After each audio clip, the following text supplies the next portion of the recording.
إله إلا الله. أعوذ بالله من الشيطان الرجيم. بسم الله الرحمن الرحيم. اللهم صل على سيدنا محمد وعلى آل سيدنا محمد وسلم. محمد عليه السلام وما بلا جلين فو مالكنا مالكو كان. سيدا فولو فوكتابلا لابانا. محمد سيغلين بي نواتي نايكا جابراني كونو نو انرجي تي في ني تيلي سالمان باين كورو.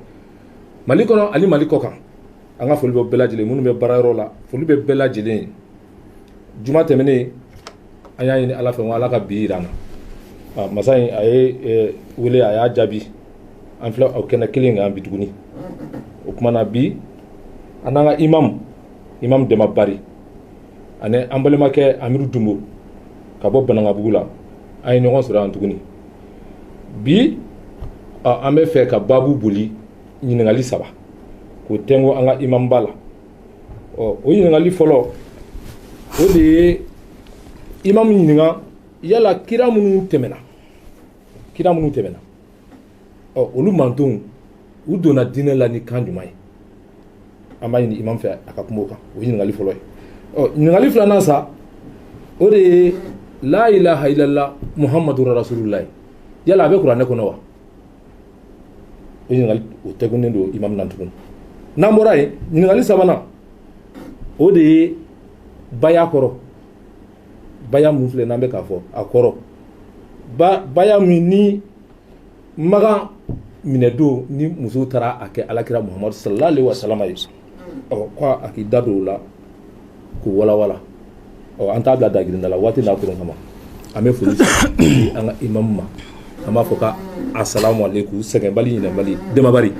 وعليكم السلام ورحمة الله تعالى وبركاته. أعوذ بالله من الشيطان الرجيم. بسم الله الرحمن الرحيم. الحمد لله المنعم على من أطاعه وتبع رضاه والمنتقم ممن خالفه وتبع هواه وأصلي وأسلم على البشير النذير محمد صلى الله عليه وسلم وعلى آله وصحبه ومن تبعهم بإحسان إلى يوم الدين. أيها العباد الله، السلام عليكم ورحمة الله تعالى وبركاته. وعليكم السلام ورحمة الله وبركاته. بيساني أم الله تعالى دليك بشيطان ترم وكاكي أم بما يندمنني الله تعالى تقو بركة ماي أم بشيريا كادو مشيتي فو الله ويتشي كنو أني بش سيغاتو لو كنو مساكي أني بي مساكي أني شي مساكي أم بلافو كشيريا كادو محمد رسول الله صلى الله عليه وسلم على كيرادو أكن يمادو ويتشي كيشي بكيراكا أنا كسود نيوم أنا كسابو أنا ما من تورا أولوكا سيرتك جيلين نكتا سلا هرا جودوم يا ربي على كان بيبلو كيشي كونو آمين أنا الله تعالى في بس سيجي من نامبالا أنا سيجي من كه أمنا مين فاكون نمي نسبب بنا على كو برج دامو آمين نفلي يرمينا أمو يا فينا الله تعالى في وكاكي أمي فللا سيد لامي باب بيمو مالي كونو أني مالي كوكا كانوا باب بي والله أمي بركة دا علي جي على مين زونا كان فرا لا إله إلا الله محمد رسول الله صلى الله عليه وسلم مسا مين زونا كان فرا أجمع كله كان بألا فولا أنا كاكم جي نالك إسلامي أما توتي ويتشي إسلامي جمي لا إله إلا الله محمد رسول الله صلى الله عليه وسلم سلي سو جاكا هيجي أفراد ندمو كود الإسلام إسلامية سيغاتالا نيني مباري فوي تي بلي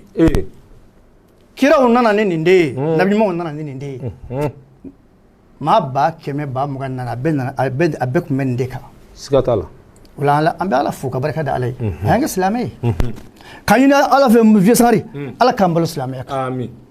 يا ربي على كان فاتو إسلامية نيواني ماكا آمين يا ربي نو لا إله إلا الله محمد رسول الله نو سلي نو شوي نو جخي نو هيجي والله في إسلامية بانا في الآخرة ويتشي سيغاتالا نيندي إسلامية في ني فين فراك بكافريا ني دوبولا بكافريا سيغاتالا وفورة تي بلي كو دي إسلامية نيني تي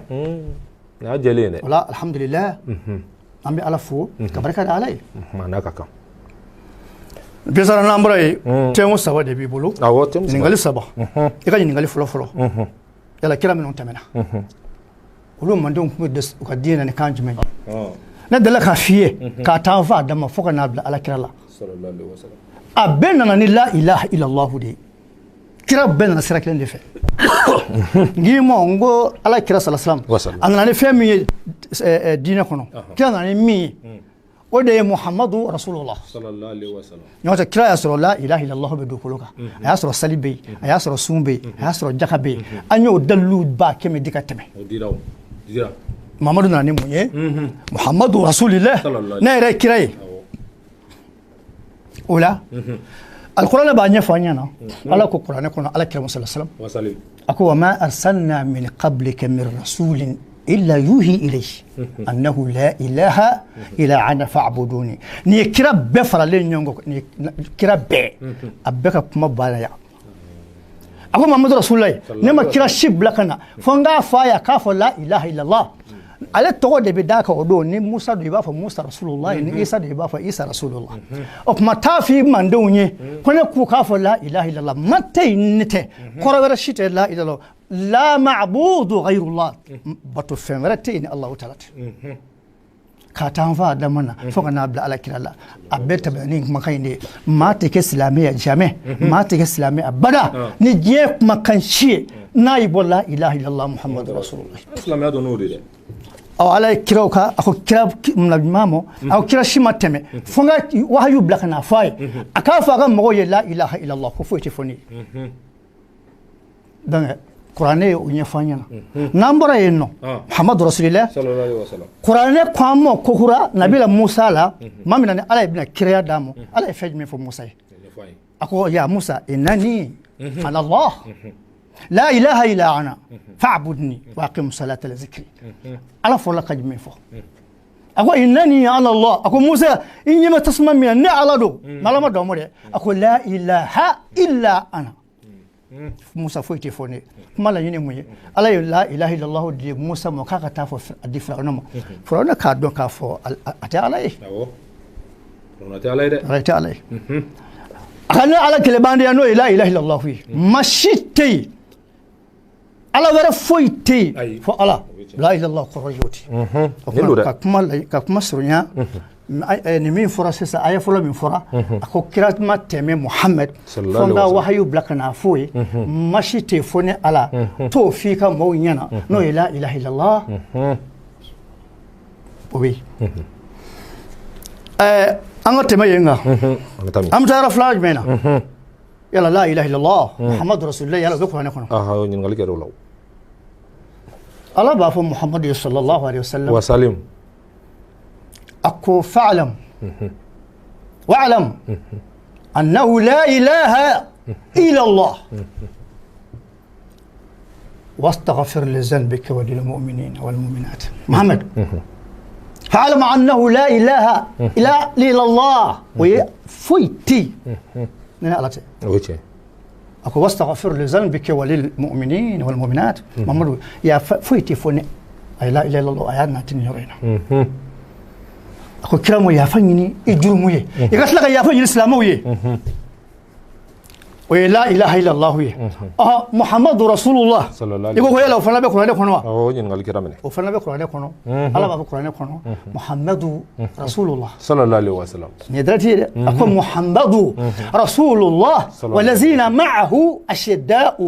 ala al-kufar ruhama'u bainahum ako mamodi ka kira di o kuma la ilaha illallah ani muhammadu rasulullah fo e ko de sɛbɛnne kuranɛ kɔnɔ a tugulen ɲɛw na jeli b'a tugu ɲɛw na muhammadu rasulullah sallallahu alaihi wasallam ale de b'a fɔ a ye nin jɔ ye a ye nin kɛ a ye nin bila a ye nin sigi mais la ilaha illallah i y'o ye kuranɛ kɔnɔ muhammadu rasulullah o aya fɔra kuranɛ kɔnɔ e bɛ mun de ɲini bilen fo e k'a sɛbɛnne k'a tugu ɲɛw na fo e k'o ye wa an bɛ dama min kɛ ala ko kɔnɔ o dɔ bɛ kuranɛ kɔnɔ an bɛ sali farida duuru min sali a tugu bɛ ɲɔgɔn na kuranɛ kɔnɔ donc ka dalilu d'i ma la ilaha illallah ni maa min ko a tɛ kuranɛ kɔnɔ i ye nkalon tigɛ muhammadu rasulullah o bɛ kuranɛ kɔnɔ mais fo ka taa fara ɲɔgɔn kan maa min b'o kɛ o ye muhammadu rasulullah de ye ola ma ta ke islamai vie fi ka fa ashhadu an la ilaha illallah wa ashhadu anna muhammadar rasulullah wallahi kamar ni jiya da fuka ta jiya we do nga mara sita islamai ni la ilaha illallah ama donin ne de wala ama donu de Iso wayno do nga mara sita islamai la kamar ni an fa da mafobi ni la ilaha illallah na an ka kira an kuma an ka kira da be an ba fa muhammadur rasulullah sallallahu alaihi wasallam o hadisa ba de be demseni makko dombali madrasa de classe saba ni yanyi nga ko ma huwa al-islam abafi al-islam an tashhad an la ilaha illa allah wa anna muhammadar rasulullah wa iqamu as-salat wa ita'u az-zakat wa hajj bayt al-haram liman istata'a ila sabila wallahi abende fi parce que kamna on demsema classe flore ba durus kitabun do be ko durus lawal ibas islamiyya fa sabem qawaidu sabem ba kono ba ko kitabu mu as-su'al wa jawab oui premier mani donc islamiyya don kan were min ja la ilaha illallah ka tan fa da mana kala alkira ni ngali tola wa fana te abe la ilaha illallah muhammadur rasulullah bien ni ma don islamiyya ni kan were min tanye ibi imona kafiriya kono ka ta fa ni sara kafiriya kono wallahi siga tala wallahi kira bo mo yegote ambe temo mina dina yere dulo modi siga tala siga fam ya famu jibril na ala kira jinga o hadisu bi sallallahu alaihi wasallam bi كلاكو أمرت أن أقاتل الناس حتى يقولوا لا إله إلا الله فإذا قالوها عصموا مني دماءهم وأموالهم وعروضهم أقول محمد عليه يامر أكون كافر كله أكون كافر كله فاك أبواد دكون أكون عليه كلني نايا فعليه كلني أكسلي جو كسون جو كهيجي جو كجاك جو نو كرا أجولي بوني كراني على كرام محمد محرم صلى الله عليه وسلم أخرى فجمة نكراني محمد دوي شو شيء أبواد دكون أقول لا إله إلا الله محمد رسول الله بيو كري دوي نبانو نكدا خروورك ومنا الله هردو بربم بيبلو جلبا وحديثة كمان بدي بني الإسلام على 5 شهادة أن لا إله إلا الله أو ناني ونبارك نو ببريفة صحابة ما باك مسألكو صحابتي مين مدو إسلامي لا إله إلا الله الله أكبر نيامي كو أسلم أقول كاي لا إله إلا الله فو نيامي كو آمنا أقول كاي لا إله إلا الله فو والله الدومر الإسلامي لا بيكونوا نبني لا إله إلا الله نية فمر من لا إله إلا الله كي دون إسلامي يكافر لما بلو لا يكافر لما ترى الله والله بيودو قصان على ديل سكان واتبه إسلامي أتنا على ديلي على مبلو إسلامي كا على اللي من يدون سواتين زكونا نيوتني ما ميجدنا كي جيه دني جيه بيتش يدلك يكون دلك كامل فلوكم كم ما بيدو إسلامي نكامرة نماليت دلك كامل نماليت نماليت كامل والله وكوسة دلك هم وجيه بي إتام جيه جمانا سلا كو كرامو دو بي مينغو كو إسلامي دونغاي باي بالله إتام جيه بي نماليت تنف ما خيم جيه يروسي أوف من الدلون بابرو بجيه كونه وتفندو لعلموا بنو مجيه كنت فندو أنا يا بيرو من بي مالي الكونيا دني بعد دترا دم مين ببلو لنا ما سافلو أولو ما فيفو أولو ما دوسلامي لا أولو ما دوسلامي أولو ما أفو باي إسلامي دونغاي أيوة ما فو ويا فو أو بلو لي تامة مالي كونوا إسيجي لا خامي أو دو دافلو كلها كسلامي دونغاي باي أي نقول كم أوف مايل كاسرو إيه إسلامي بوي بيو ما من إسلامي دونغاي باي أفو أولو ما إسلامي فوبلي منا سبو إيكو سلت إسلامي سون إسلامي دخت إسلامي هجرة إسلامي لا إله إلا الله محمد رسول الله أي يكوكو فانت إسلامي أبنا إسلامي بيم أبنا إبنا ندون غير جميع بليك إنما يبدو سكون وسوج وليدو إيه سوبي إبتامي دون يبدو مي نعم دونغا إسلامي دونغا إسلامي إيه مين نيو بيكون إبنا دومي نتي درو فولا ngulu Visari, ma bakilim bena fem minga, ma bakilim be bena fukele minga, ni ma kilim bora ulu chela ko teknya ay sira blani. Wallahi sira blawya. Muhammadur Rasulullah sallallahu alaihi wasallam. Ala kira fatulen kofe, kana blame domine ko bi. Muhammadu fatulen kofe. Sahaba ma ba ke men ko chekelen du la mi islam ni mawdu islam yala ni bay ayati. Allahu akbar. Non. Kira fatulen kofe. ما في بيعة كنا مو فيه ما في بيعة حديث كنا مو فيه ما في كلا ما بيعة مو فيه كلا بيعة بعدك السن الإسلامية تنيون سرقة إيه كنا أيام ميرا إيه ما هو بميرا لا أو يرى الإسلامية تنيون فان بفس الله أكبر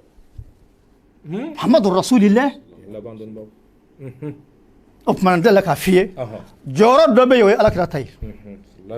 ni jora ye kuna bi ko ya ni jora ye ni sharia yɛrɛ do karamo ke wallahi amai jɔyɔrɔ dɔ bɛ yen ni ala kɛ tɛ jɔ ye n y'a f'i ɲɛna n ko kuranɛ kɔnɔ khasu bɛ yen amu bɛ yen dɔ bɛ yen o ye daga bɛ ala kɛrɛ fɛn dɔ bɛ yen o daga bɛ ala kɛrɛ o ma daga anw ye fɛn dɔ daga bɛ anw ye o ma daga ala kɛrɛ ye anw ni kira diɲɛ bɛ fɛn dɔ la dɔ ye anw ta ye o tɛ ala kira ta ye n y'o f'i ye n k'o bɛ kuranɛ kɔnɔ o tuma na bayi a yɛrɛ min ni i mago b'a la o aya jiginna o ye khasu de ye ni kira tɛ cɛ o cɛ y'i jɔ a jɔyɔrɔ la wallahi ala b'i ɲɛ yɛrɛ jahanama kɔnɔ wallahi n bɛna bayi a prévu di mo bi kosɛbɛ Muhammadu Rasulullah kuma in bɛ tigɛ ka da waati ka dɔgɔ ala kira don maga baya fɔlɔfɔlɔ min kɛra o kɛra Hudaybiya la kira ka dulanko fɔlɔ k'a bɛna don maga ka na imura kɛ tile 3 ka taa arabu y'a kunbɛn k'a ka segin o don ala ko kira ma maga minɛ taa maga hali misali kana t'aw fɛ o don kira ni sahaba maa 1000 ni maa 400 bɛ ɲɔgɔn bolo u nana se Hudaybiya la kafiru nana u kunbɛn ka kuma tigɛ k'a surunya u ko Mamadu tɛ se ka don anw ka nin cogo in na ne donna anw ka nin cogo in na o ye lebu de ye segi san wɛrɛ i bɛ na kuma caman bɛ nin kɔnɔ ne tɛna don mago t'o bɛɛ la ala kɛra Seyidina Usmani bila k'a ka taa fɔ magankaw ye ko ale b'a fɛ ka don maga tile 3 a bɛna imura la Seyidina Usmani taara u y'a fɔ ko Seyidina Usmani ko ale yɛrɛ ka taa a tawafu kɛ mais alkaaba 2 kɔrɔ nafiya min ye Mamadu nana o tɛ jɛn n'a ye shetane nana duuru sahabaw ɲɔɲɛ ko mankaw ye Seyidina Usmani fa tuma min n'a fɔra ko Usmani fara Muhammadu Rasulullah a ye cɛw wele a ko na yan a ko a ye na sahabaw nana a ko a fɔra ko Usmani fara kuma ni Usmani fara n bɛ magan ci bi sahaba a ye na layidu diya k'a sɔrɔ kɛlɛminɛn t'u bolo hali misali t'u bolo a ye na layidu diya cɛw nana alakira sallallahu alaihi wasallam afwajan k'u kale alakira ye ni e tora yɔrɔ min anw sahabaw bɛ to yen wallahi an di boli fo ka taa diɲɛ wuli kɛlɛ finman n'a jɛman n'a bilenman Mamadu an di janfa bada fo ka taa san a fɔra o bayi a ye ne ma ko bayi a tora diwani o de ye bayi a tora diwani ye an di boli abada o ye bayi a k'o de kan bayi filanan o ye sisan an bɛna don min kɔnɔ musow ta yen t'o ye wa ala kira nana maga minɛ a ye bolo gosi ka bɔ alikaba kɔnɔ a ye baara bɛɛ ban tuma min na ala kira ye magan minɛ ni fos jagoya a ye magan bɛɛ sigi tile la don min u y'a gɛn a kelen de bɔra a bɛ jigin magan kɔnɔ don min ani karafe 12 jiginna magan o kɛra kuranɛ ko tilka al-ayyam nudawiluha bayna nas diɲɛ dɔw ye ni ala ta ye n b'a yɛrɛ bɛ cogo min ye ja siga t'a la magankaw aw ni kun ne yɛrɛ Muhamadu ni bi kira tilala ka baara bɛɛ la a ye arabu sigilen filɛ n'o ye magankaw ye a ko ma dhannukum bi magankaw baw ɲininka aw bɛ kɛ ka ne miiri n bɛ mina mun ka aw la sisan magankaw ye fɛn jumɛn fɔ alakira ma sallallahu alaihi wasallam o ko ya karimu ibnu karimu maa ba di balimakɛ ɲuman di wallahi Muhamadu anw tɛ foyi miiri e la fo ɲuman an tɛ foyi miiri la fo hinɛ a ko a y'o min miiri la n b'o de k'a ye izhabu antum tulaqa magankaw a ye taa a ye hɔrɔn de ɲa fara ma aw ye ne sinjugu de ye aw ye ne faw de ye a ye ne bɔ magankaw kun y'a miiri ko alakira bɛna fɛn min kɔnɔ alakira m'o k'o la o de kosɔn ala ko kuranɛ kɔnɔ alakira ma innaka la ala khuluqin azim wallahi Muhamadu i dacogo i bɛ jogo ɲuman ba kan nin de ye jogo ye kuma na wa kuma min n'o kɛra ala ka sibaw sallallahu alaihi wasallam o don a sigin bɛ kabakuru kan Seyidina Umaru ye tɛrɛ ci i bɛ baya yɛrɛ kɔrɔ baya yɛrɛ laɲini min b'a dɔn musow ka nin baya laɲini bɛ fɛn min na b'a dɔn daniyabaliya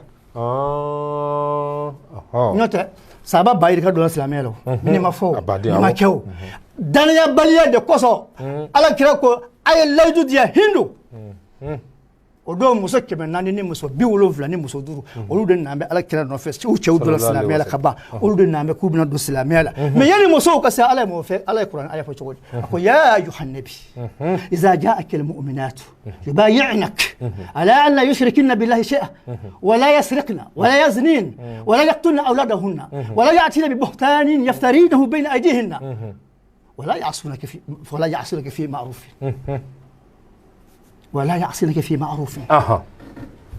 على يكما لبالمي أقول فبايعهن واستغفر لهن الله إن الله غفور رحيم باي أيره كباي كافم مامون باي أكني نباي أنقولو كافم مامون نكني كي أبيك كافر يرى من بود دلو دموس أيوة جام مو قبول أقوي بكرة سلامة silamo mu'minu jiye silamo o kana sigi dolibo o kana sigi silame ka tiɲɛ ngore ko jugu wala o de ko jugu o kana sigi diinɛ ka tiɲɛ wallahi na ye la ilaha illallah wa silamɛ la ka sali bɔ a la ka shoni jakani hiji bɔ a la silamɛ tɛ yen tɔn ayi wallahi ate ni jiye dolibaw y'u sigi k'o filɛ u ma kuma lahara dɔ cɛ kelen tɛ yen min bɛ sira tigɛ tɛ yen o de kosɔn muhamadu rasulullah a ko hadisi kɔnɔ kullukum ra'i wa kullukum mas'ul an ra'iyatihi ka tila k'a fɔ hadisa wɛrɛ la sinfani min ummati idha suluhu suluha nas wa idha fasadu fasada nas a ko jamakulu fila bɛ mantonw na n'olu ɲɛna jamana bɛ ɲɛ n'o jamakulu fila tiɲɛna jamana bɛ tiɲɛ u ko ala kira ma o jamakulu fila jumɛn a ko jamana dɔnnibaw ni jamana faamaw viye n'olu ɲɛna jamana bɛ ɲɛ n'olu ma ɲɛ jamana tiɲɛna o tuma dɔnnibaw man kan k'u sigi diinɛ kalifa bɛ ala ye diinɛ kalifa dɔnnibaw de ma kuranɛ ko ulama warasatul anbiya na ɲumanw ne ye aw dɔnnibaw ne ye aw bila kiraw pilasi la kiraw nana ni fɛn min a y'a fɔ a b'a fɔ de dɛ turu sera muso ninnu o cɛw donna silamɛya la u ma dɔn tɛ dɔwɛrɛ ye dɛ la ilaha illallah muhammadu rasulullah sallallahu alaihi wasallam maa min na ni muso nana Seydina Umaru bɛ ka terrain ci a jɔlen don o don n'i nana k'i bɛ tuubi a b'a fɔ k'i jɔ terrain kɔfɛ ka da ka danaya tɛ yen n b'a yɛrɛw fɛ hali an yɛrɛw fɛ bamanan yan pour ko dɔ bɛ yen ni maa y'a fɔ kuma dɔ bɛ yen ni maa y'a fɔ wala jɛ dɔ bɛ yen ni maa bila jɛ kan a b'a kale ɲɔgɔn ye de cɛ bon an kabini kelen kana janfa dɛ non ne tɛ bon ne tɛ sɔn nin ko in ma fɔ n'i kale fɔlɔ kaleli ko n tɛ sɔn fɔ n'i kale bamananya la bamanankɛ b'a fɔ i ka tigɛ nin na hɔrɔnya na n'o don n'a k'i ma tigɛ na hɔrɔnya na i bɛ da la parce que i b'a dɔn a t'o la i de bɔtɔ ninnu nana jɛni ni ala kira binakɛ fa Uhudu kɛlɛ don la Hindu de y'a fɔ a y'a bolo fila tigɛ k'a ɲɛkili bɔ ka tulo fila tigɛ k'a senkɔni n'a bolongɔni k'a kɛ kɔnɔ ye k'a don a kan na ko n bɛ taa nin makan hɔrɔnmuso la ne u ye ne fa Badiri don k'an binakɛ fa Badiri don k'an kɔrɔkɛ fa Badiri don n yɛrɛ ye tajuru sara Hamza la ala kira nana sɔrɔ kamalen dalen don a yɛrɛkɛlen don a kɔnɔbara faralen don a biɲɛ bɔlen don n'a kɛlen n ko n delila ka nin kuma fɔ a fɔra o don ala kira ko sallallahu alaihi wasallam a ko ni masa in de shi do sabo ko mun kɛra a ko ni muso min ye nin faale jugu in kɛ Hamza la wallahi tɛ sa kafiriya kɔnɔ o ko mun na ko saba joli taara Hamza joli taara kɔnɔ Muhammadu rasulillah sallallahu alaihi wasallam o kɛlɛ ka san tama dɔ bi kira ye a magan minɛ o muso kelen fila musow ɲɛfɛ ka na ala kira kuma ko a tɛna kɛ wa a bɛna kɛ sisan a ko a tɛ sa kafiriya la musow nan'u jɔ ala ye musow kɛ silamɛw ye ka musow kɛ mu'minu ye u ye la ilaha illallah de fɔ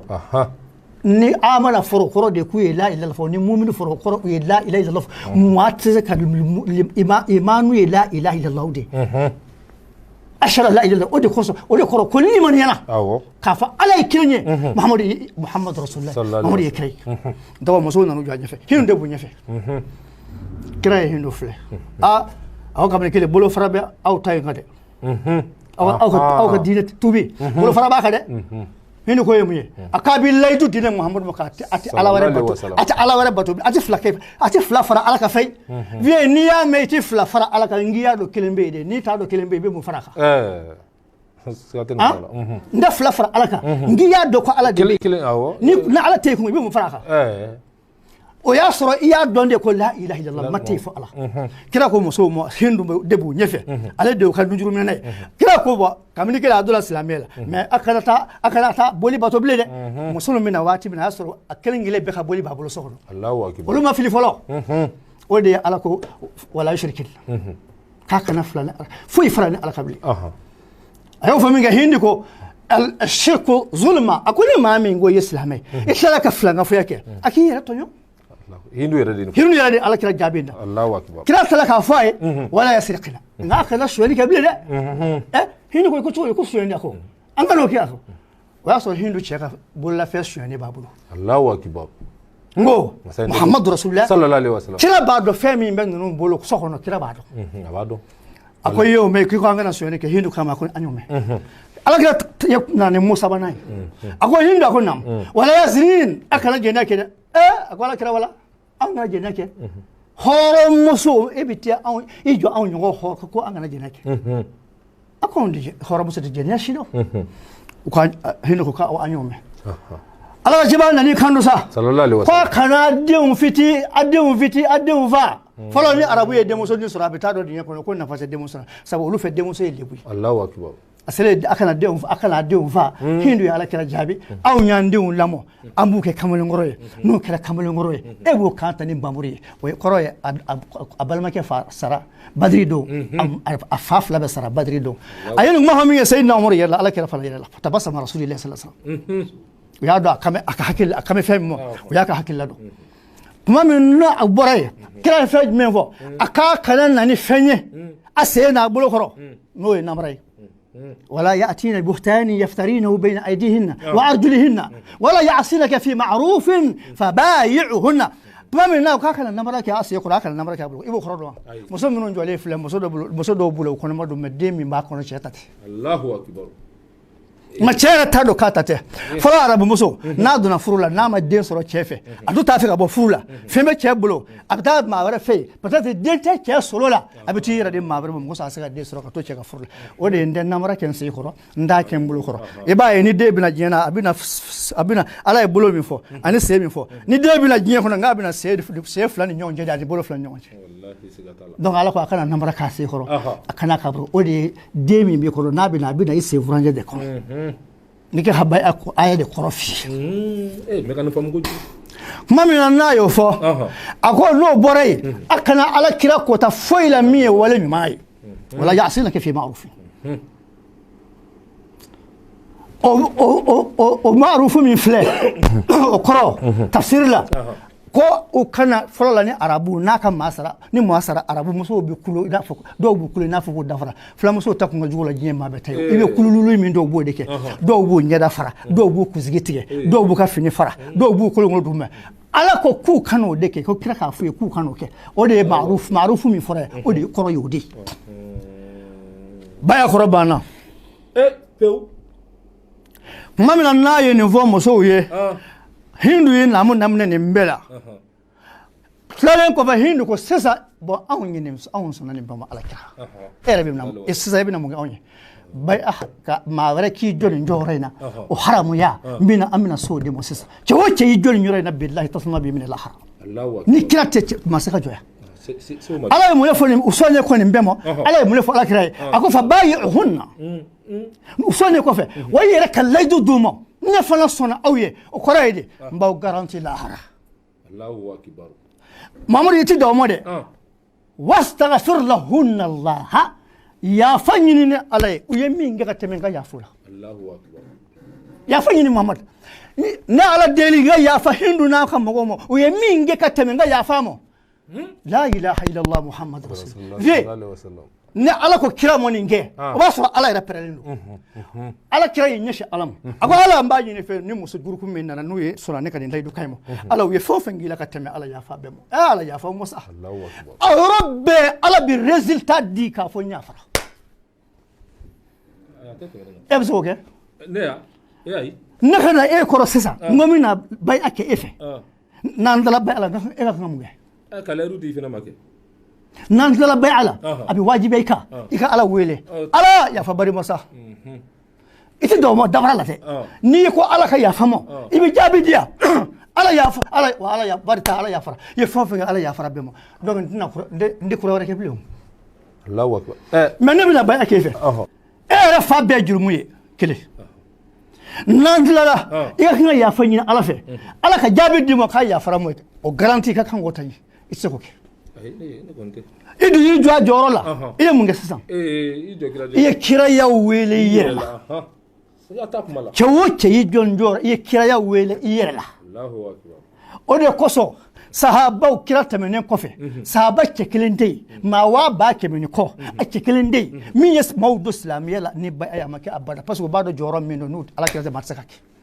ni bora sahaba wula amina tabi inawla achama sara ulula kala tabi inawla achama sara ulula almami banani ama sara ulula foga nanga jamana koneya la alamu min islamiyya nana achama sara ulula parce que lu ba do akore minye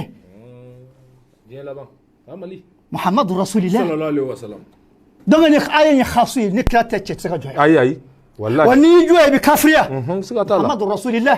o de ko so doli ba mi tamana imam e da kono o ma fo ma ke utake ni na ke bi do islam ba fa kiya fa shalla la ilaha illallah wa anna muhammadan rasulullah bai abba yirka de be ba ala kire bai am ga haga tala men ne ma fi bai ata qur'ani kono ne mo fi ma fi ta hadisi kono mo fi mi wo che mi mba ke o da ye muhammadu rasulullah ni che wala yi joni ngoni njoro ngonna wallahi ni saraki tolinga wallahi la kafir ma tara fem min ala billahi chama du dole men gamide muhammadu rasulullah sallallahu alaihi wasallam o de koso bai a problem amon no kira tado ma wala tate ma wala ti do ala esse ka ya fanyi ala fe ka fa ala ya fa barim ka resultat soro europe fene ay ni de koso kira woni chewte kilenye ay ni kira ko alamo ya rabbi ala bi jabi damo yorabe do mina anna do na fara na abase na bokar ka bunda men ni ngal de am fara sayna bokar fi am mataywa dole fara wo kono bokar ma ka fini be fara ala kiray ka do wola wa mami no bora ni bokar ala kiray bokar fara ko langolo ako bokar ko ni munya ako nyanga fini fara ka do wola ala kiray do juma ngi yoro sallallahu alaihi wasallam muhammadu rasulillah ayi bolo fla ko ko ya rabbi ala mbani ni fe bokar ibina min muhammadu mo lahara ala nyogodi ni kamale musa o yorabbe hatifuk man ala kere wahayu bitakalti damadola muhammad rasulillah sallallahu alaihi wasallam ani ala bi kuma ke dirati la kasro jibrate abi fo hadithul qudsi muhammad rasulillah jibril bin al-miya bi fo ko wahayu o de ko ayoyi donc o yorabbe ala ko mamadou mo zona yi kuma mi fo wallahi nak bo xare ko te mbi fen ba son lahara fa ka fa ala ni bo wallahi قرآن وفي بغاريو أكو ولا سوف يرضى بغاري بيسولار في خارة أفورا أياس رجين سببولا محمد رسول لو أنا كلا يلك هدرو دابدنا بما كي إسكرايه إتنا بنيمانيه نحن نبري إكرو نينغالون ديه ندجنيه كه ندنينجه أردو بفا بيجرموي إجرموتو نجرموتو نلا كافيه شو شجنا كشيء كلي لا غرانتي تيجون ni dona aljine kono idona ni alaka hine an ngani jin la baysa masharabuna haram masharabaka haram wa mat'amaka haram wa malbasaka haram wa mabitaka haram ayna yustajabu lak aw yen la bakara mo filimi namba do haramudo ambe dumunu ngono haramudo ambe dumunu minu haramudo ambe jilminu mi haramudo ala be aw jabi mi wa bay akuma c'est fini ay ni famana koy ni famna ni wasara yani jiyan wulke bay ako kuma ne barto fotu abana ni ay atete min ngamon kamera ala depuis kirate min fos ka sabate mi ni jwa joro la make abada kata sahaba wala kana bidoina ke ma se ka joni joro ina abada e biti joro la to de sa wanda ko sa ngo kuma temenuna ni ma min zara kasura abed zukuna ko bai ade islamet dongai israki toaka ibita jani na fota ne kamane bai ade ne no te bai abode be ne bodo e to donga semene kafe muhammad rasulillah sallallahu alaihi wasallam wala bai hukuma imma go be mina ni bai ayay ni kirate ay cete nyi kuna min jore ote la alimu bayir ka temna o chema joni nyoro ina ay mo shi se ka joande ni kirate parce que ni nyake dro bi jabi dia ala ko kira de mo wastaghfir lahunna allah inna allah ghafurur rahim ya fanni wiye mi yafa ako ala yafu ala ko tar la nyafara fu ya ko ya fara fannu ye kura wala kessa mahmud sallallahu alaihi wasallam ye kaba ko do era ni dina donga refna nako de ay ko dina donga yere wa to fangalen fere islamia donga bo dina yere jume folo ni ama dina yere jume dina mi ala kira yo fanya o ashhadu an la ilaha illallah وأن محمد رسول الله أي سلفه كسنفه كهيجفه كجافه نندي دين دونغاي نندي دين ري دونغسلا نندي دين ري نيو فيا كتمه نندوري نندي إسلاميان دلومي نندوري نيا إسلاميان كتجي كندوري طلب من باكون عبيد ندوري ندي والسلام بارن يوم فهم في الدين كنا عبيد ندوري نكون سيدا الله أفهم نقول يفهم أولا كمين سرعان فوتا تابع على كذا وين دي وين دي إسلامي والله في يلا بتشوف تعالى دي إسلامي لا إله إلا الله محمد رسول الله كسلك السون كجاه بوهيج نيو بلاس فيني أبا ما مين ولا صح كسلت إسلامي سلمنا ko ala ma kira blaka ne sali ka fa masu ga sali sunte hijite kuma la yini mu we la ilaha illallah be jila we salibe ka suni jaka ya be frigila o mala wala esi o tira ma kan islamiyya kuma fo bile wa o kan islamiyya kuma fo bile l'islamiyya be boy pep mala fo ko ka doli mu sisa islamiyya rate islamiyya duru inde ne islamiyya so ne o du aso era be o ibna do dag me sisa vie vie premièrement madrasa la san saba san duru ni ya yin ko islamiyya do ngai mai wallahi abashi ashhadu an la ilaha illallah ko do be ikala kala fai kala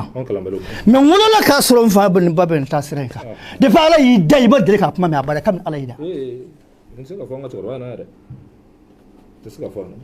Mama tamana dina kono kira tamene ko fecce shi ba joro la o kuma na mun de ba fa bi ko fo ja ku ya ko ka islamiyya don ka sa ni mali rata man me yoroshi wallahi la ilaha illallah muhammad rasulullah sallallahu alaihi wasallam wallahi bi me mi fi hal kafiri ya lo qur'ane kafiri ke do to ko ba to do ay firaun wai nabila musa kace be ambe to gome firaun qur'ane kam wa firaun dhul autadi from me na be ma genge bola telma ke firaun ko be adaba de fa akum be saka mane fi fa model mi akum ma fa model de dugu kaso ayira firaun dila matérialité kam muso jigi yoro ayira firaun dila firaun ko be adama de do tulu kala ma kono barko kono sur place abi do dugu kasora abi do genge ina fo bawolo genge le firaun ko ma de akumi fali modi beke firaun demsen fitini ay wa bi wolon flande kandige ka fara ko lo bina ale ka ko chamani do bina wolo ko bale ka fangache o de kunya nabila musa Allahu akbar ndona ne kuma ngono fedo de nofe la yamla la mani'a lima aata wala mu'ti lima mana malaka kuma famsa kuma do be futesi sa kuma do be ngo futesi de oui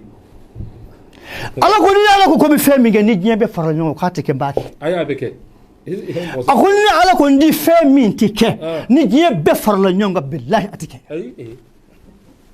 nabala mo na firauna akode o denti wolo tum fele kala de afay akode denti wolo bile kuma ko bala ka pouvoir ale se bola ala ko min ni ndey firauna billahi ni ndey abi wolo na wolo la mba takata di tege kono iba lamo abi boy ka dika ay ka jika anika to ka naka mba abi tlaka mbodo ila muhammad rasulullah sebaya musa ba me kuma to mojona musa ba jigina musa la minga kono gona ba atada ba me matral zo jole do ne musa min bina jiga ibi ta jigi matral so da na ni musa jigi so be ni de kerache u ba kanige o robe ma faro blambo kama farawne de wa bi wolon fla kanige o la ko zo qur'an ko farawna inna fir'auna la'alil fil ard farawna yadra du khulu safa sah tellement que kamale yadra kamale sarke me woro de bolo ngabet le binan ke atata ngen le binan ala mago be kafir la sah wallahi wi ala mago be kafir ala sarke me woro bolo ko di mitamene Allahu akbar farawna tellement que kafara ayadala akum misran ngamo ma allimtu lakum min ilahin ghairi misran ngaw nata ala radwan ne fir'aunate kuma du go de ala ko kuma ba foni ngede Allahu akbar ama dawmo aslaka kuma fulana fo ako ana rabbukumul ala man misra ngaw masake bami no ala yar bay ni frawle do nyaka ala bayra de ala ko kamale da sa ay barati ay nabila musa bagi ka tabla frawna ka musun jini musa to mo baji safe kanna naye ka ta naye ka so no ya asiyatu ka lamo ka se chow jorola mo ba wele ko frawna dinge fokata musa sambi sabala musa ayito la na mafa o ya da ma histoire na mafa frawna ka dula wo kube musa fa musa bolla ka bo misra ay kunda yoro jme ka madiana shaibu ka jamana o yekira do o shaibu yen samba saba de bolo kira do nabi mado Allahu akbar tabla musa minga ayire fil kungo kuna bala kata ata fando ayire la jabar musa tara ke sa gene madiana Shuaibu ya ni kira atarasro dugu dondala bala ka bagaw mi folo kolomba de be dugu de ko fe be ta baraki aya soro mo be kolondala bala ka bagaw mi moti fla jolen do nu ka sago wa mi ni dugu mo ka bagaw be mi na ka ba Shuaibu denga ta fe de muso de ba fe Musa sigimbe ku fle ma utale ko fe ye kaba hurta kana da kolodala o fala kuri kisati ko chebina de bata ay kolo do be na be aka boni fen konnay ni o kolo nyi murtani mami nu yed kolo da ko de muso fly du tsaka kolo da ele musa na ni jo ako fe ako la hala me fe me ko anna na nga bago ne mi me an saka ni fara kurunta musa ko kay bago ngere nyuma nya kan ko ju adama de ni kira ma nyuma kan ko ju ma sabe ya bi mi na adama de mo abi ala bi ka du garantie isalen ko fe Sayyidina Musa sago gerala ayi sago lami ako mo ko ta utara minge Shuaibu de Musa korabale ako tele rabbe de ko baba kamale do yanga sago mi halanda bordo ni ngamale ni masabe sa ko fama ko ni ngamale fanga mi mbala ma dele kan yimala Shuaibu ko adde Musa korba mata kamale wele kana ko ne ka kana asro Musa kuma bala ay ala wele ko ala ko kuma bana mago be dumina Bien, wallahi kira ma lafiya abada. Mais akele ne ko ndale ko Musa. Yalla, kira kilingo kile. Kamel ngoro chebina ni puissance de bala. O famna. Kira kilingo kile. Kamel ngoro chebina ni puissance de bidimo. Allahu akbar. Wa Muhammadu Rasulullah. Kira chebina ni puissance kumbe ale kilela. Mahmoud. Sallallahu alaihi wasallam. Allah kira ni mata kilingi. Patron. De Musa nana ako Musa ma ko babi wele Musa wala ka tugo de Musa ina de Musa be Musa nyo wala ka ta fie de Musa ka dampe ta ka bwa agelengala la Musa yo minge ako kuni warai ako de Musa wona ne kofe ika sara jira ma de Musa munna kofe abala fa Musa mo doya fo ka ta do du kono ma nu nana si de Musa ngom fa ko nam ako ba fe kan kamale ta barala fanga bala kile dana ya mado fla Shuaibu ka de Musa mo ya da cogo de ko dana mado ya da cogo de ko fanga bala ako nyaado dana fanga bala pasa kilnya fara kurbo ko dala nyaado ngo fanga bala ako dana mado mu ma nyefe fie nga dampe ta ka bongile ngalala nya anya daro kamia ko ngata ko fe fa ko wallahi ko nya dana mai Musa de ko baga nge san kono san shegi kita kurala ko wala ko santa Ngapmay lamede Musa ga mission bane Shuaibu fe Shuaibu ya de Musa damo anaka baganu asagira abi kuna jininga Misra Firaun abora Firaun fe abatai alay kira ya de Musa mo franjala Qur'an yo kuma fanya suratu Taha Musa turabita wula da fe sana nendo sitafan do ayra be ko ha tsirado ana muso ay balala ka yene kulu gerela أكون مسلم إني آنست نارا لعلي آتيكم منها بقبس أو أجد على النار هدى فلما أتاها نودي يا موسى إنني أنا الله لا إله إلا أنا فاعبدني ويربي أن نسيولوخنا يوم تسمى جلسونا تسمى مناته ويربي موسى الله تعالى منافع أكيد نو تسمى منني الله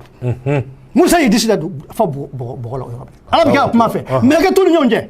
شو تكلني أي أبدا أخو موسى ممي فامه وأنا أخترتك فاستمع لما يوحى إنني أنا الله لا إله إلا أنا لا إله إلا الله دابو فلا كسرك أبوكما تام أي تا إني كم أكمبت اذهبوا إلى فرعون إنه طغى قل له قولا لينا لعله يتذكر أو يخشى موسى نيجي كذا كتا فرعون موسى يا رب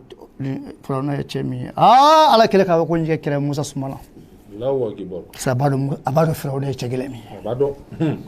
موسى ما جابدي أمنا موسى مو فلا كذا جميع أقول ربي اشرح لي صدري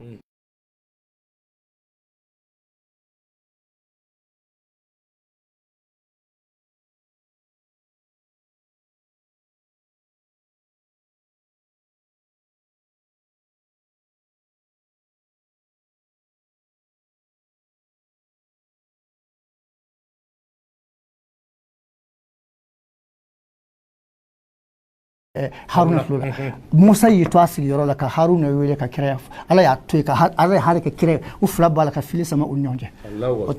ota san fili de o de san fili muhammadu rasulillah sallallahu alaihi wasallam musa nana anabal make jara u tara firawna fe musa nana firawna fa yebu vai ni kiraw nana firawna wala ni kiraw nga cide nana mola ubina islamiyya nyefi uba fimo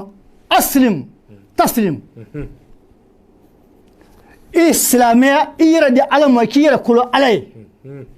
no kala bikishi wa la ilaha illallah vie sari nabila musa ni firawna sambina ni kenyona Allahu akbar eni masainti shido sambina ni alaba firawna labla même on fait comment ngono islamiyya dunkan kunu kirawla la ilaha illallah kana sem muhammadu mo la ilaha illallah me hali kafir min tisali fas wa islamiyya dunkado bado ngo ya do kuma be fraude do firawna na kafiriya islamiyya firawna ya do ko islamiyya dunga ya la ilaha illallah anaka kafiriya firawna kafiriya islamiyya dungado karamo eto do Qur'ane mulefo firawna mulefo suratul hud kono firawna musa bollana ka moy ka dubla minge una se badala sele badala firawna krafe wa ba ke sigiro ma chama wi ka beta nabila musa odo nabila musa na ka mo ma wa ba binani ma banani una la jidala kunun tay tabe jogote bafale ta nilu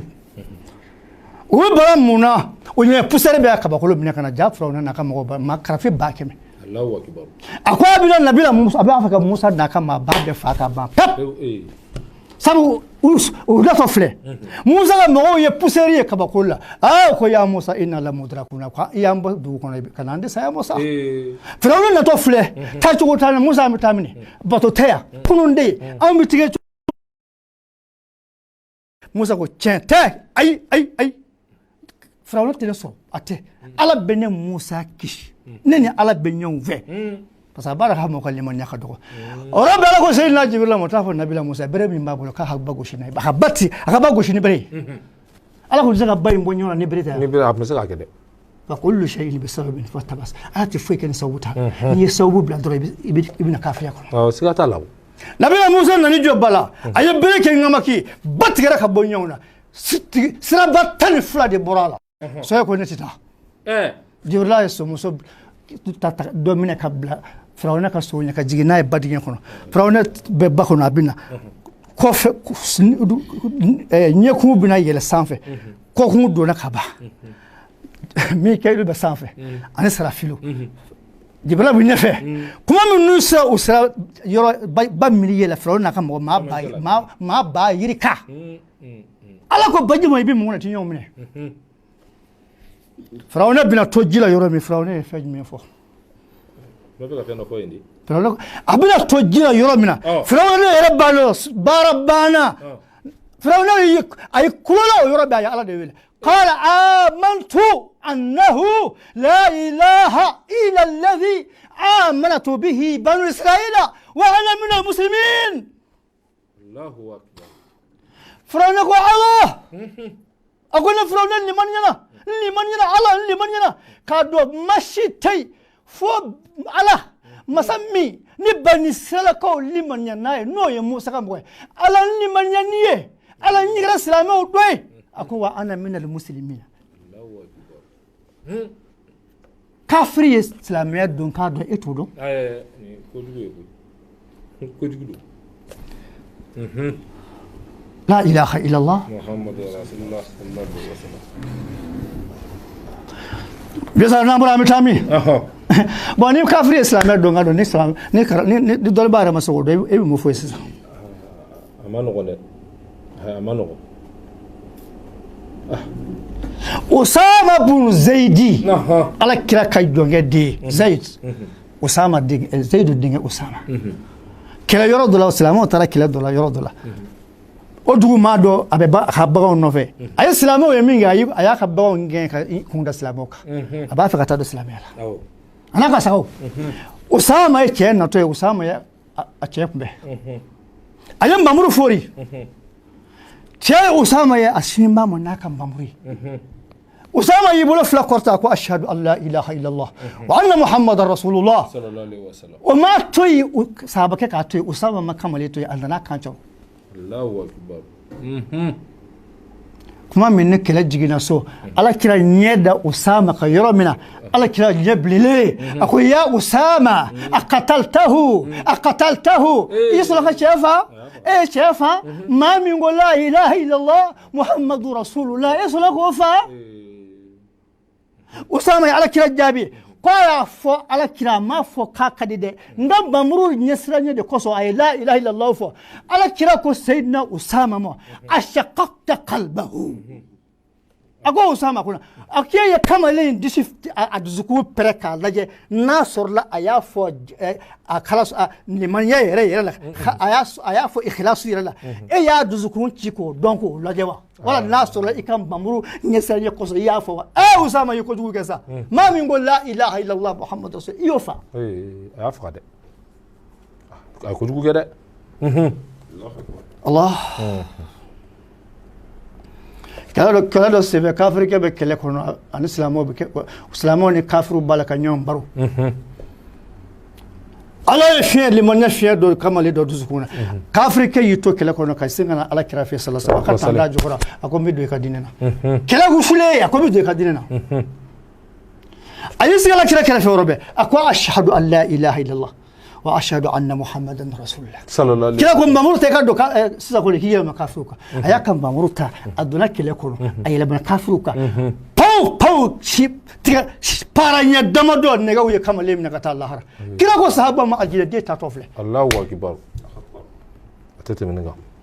la ilaha illallah muhammadu rasulullah sallallahu alaihi wasallam n'i ye salji ta ni salji banna pour salji ka ɲɛ i b'i kun kɔrɔta i b'a fɔ ashhadu an la ilaha illallah wa ashhadu anna muhammadan rasulullah allahumma ja'alni min at-tawwabin wa ja'alni min al-mutahhirin ala bato fɛn o fɛn bɛ yen la ilaha illallah de b'a bɛɛ kɔnɔ a b'a bɛɛ kɔnɔ o kabako kumaw don n'i nana jɔ k'i bɛ alikama kɛ ka don sali kɔnɔ i bɛ alikama kɛ ni fɛn jumɛn ye allahu akbar ashhadu an la ilaha illallah ashhadu an la ilaha illallah o de bɛ na